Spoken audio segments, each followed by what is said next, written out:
बिल्कुल बिल्कुल बिल्कुल जो भी त्रुटियां होंगी कुछ क्षमा कीजिएगा भाई, आपका अपना छोटा भाई अपना बेटा समझकर, क्योंकि हम लोग भी यहाँ पे सीख ही रहे हैं और हमारे बड़े भैया का सपोर्ट नहीं होता तो ये समझ लीजिए कि हम कुछ कर नहीं पाएंगे। इनका बहुत बड़ा सर पे हाथ है और सपोर्ट जिसे आप कुछ भी आशीर्वाद समझो, सपोर्ट समझो, बहुत बड़ा है।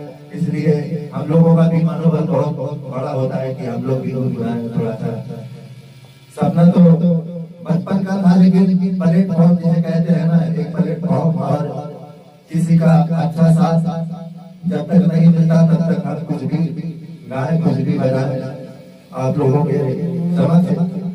इन्हीं की वजह से आज लोगों के बीच में हम लोग लाइव आए हैं आज, इन्हीं की वजह से, नहीं तो हम पता नहीं कहाँ हो रहा, पता नहीं कहाँ रहते।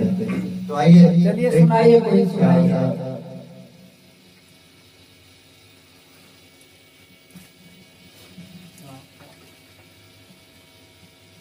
कैसे बताई कि कैसे जिया तारी रे, क्या बात है। ई जहरिया जुदाई के पिया तारी रे, बहुत अच्छा। कि तू जाइब ससुरा हम जाइब शमशान रे, कि मौत के सीने की दुनिया जहान रे।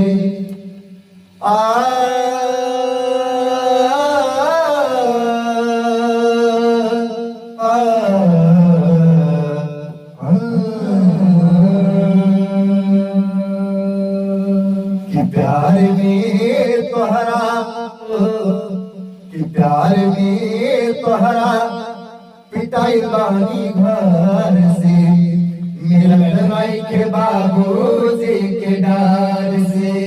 हाय कि प्यार में तोहरा पिटाई बानी घर से, हर मिलन माई के बाबूजी के डार से। गिर गई हम सब का नजर से, गिर गई हम सब का नजर से, मिलत नहीं के बाबूजी के डर से। प्यार में तोहरा पिटाई बानी घर से, मिलत नहीं के बाबूजी के डर से।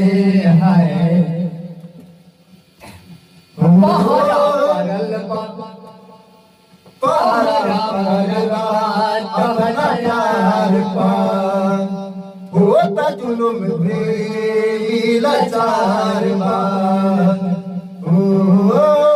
पहरा परलवा अपना यार पान होता जुलुम प्रेमी लाचार मान।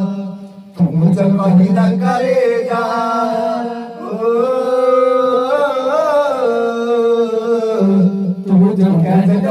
करेगा चल जाए सवार से, मिलत नहीं के बाबूजी के डर से।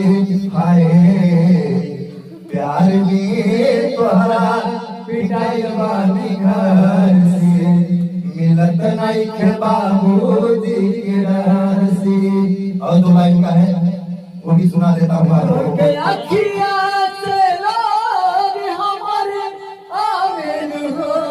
जाने कैसे बताई तड़पावेल हो, जाने कैसे बताई तड़पावेल हो, तू जो हंसदा करे जा,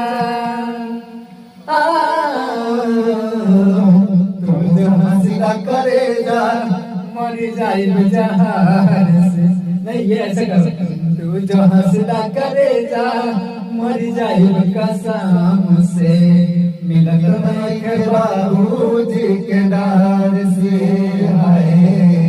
क्योंकि हमारे बड़े भैया हमारे गुरु समान है और ये जहाँ से उठा के पटक देंगे शायद मेरे बस की बात नहीं है, लेकिन हाँ कोशिश करूंगा कि बस इनके चरणों का आशीर्वाद मिल जाए तो हम भी कुछ बहुत कुछ कर सकते हैं। आइए अगली पंक्ति। भैया बहुत सही आपने गाना बात है और भैया। इस समय देखिए डिजिटल जमाना है, समझ गए। अब बोल रहे हैं पिटाइल वाली बाबूजी के घर से, तो इसका भी हम जोड़ सुना दे रहे हैं भैया। बिल्कुल बिल्कुल रिंकू रंगीला। तोहरा संगे बनी हम पुलिस थाना का करी, बनी दोनों जना राजी त जमाना का करी। तो जब लड़की लड़का राजी है तो बाबूजी पीट के क्या करेंगे? हो सकता है। भैया सुनाइए। अभी सब ओ कृष्णा बेदर्दी लगे जाई, दुख कमला बाबा से सुनाई। ओ कृष्णा बेदर्दी लगे जाई, दुख कमला बाबा से सुनाई।